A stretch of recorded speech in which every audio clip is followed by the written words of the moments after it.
Now let's take a look at the art history brush, which is very similar in principle to the history brush found in the same drop down, but with a twist on it. And the twist is that it applies a stylization to the content that we're painting to the canvas. So as with the history brush, we need the history pane open to work with it properly. Now let's change this image in some way. Firstly, we'll create a screenshot. So screenshot, we have this, or a snapshot I should say. So we have this snapshot now, and that's the original image.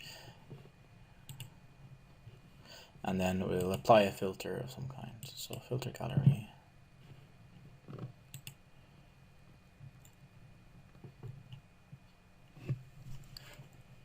Okay.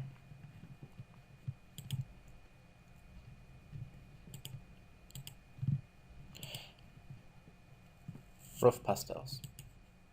Great.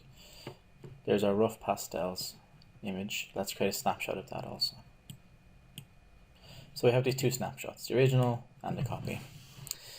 Now, as with the art history brush, you click on the history state which you want to paint to, and then you tick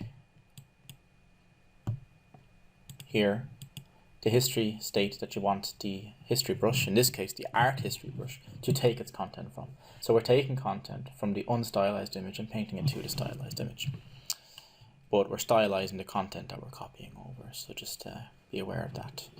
Now we'll come over to the brush tab, and we're just going to make sure there's no spacing here, just 1% spacing, because otherwise the effect won't be as nice as it could be.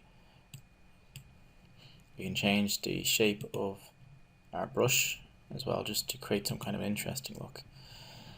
And tight, short, tight, medium, tight, long, etc. These are all stylization methods that we can use, approaches. So what about Dobbs?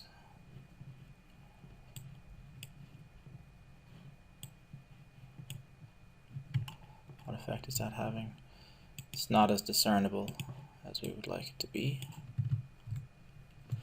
Let's try a different brush just to make this a little more obvious. Okay, so you can see it's sort of roughly matching the content, but it's creating an unusual artistic effect as we do it.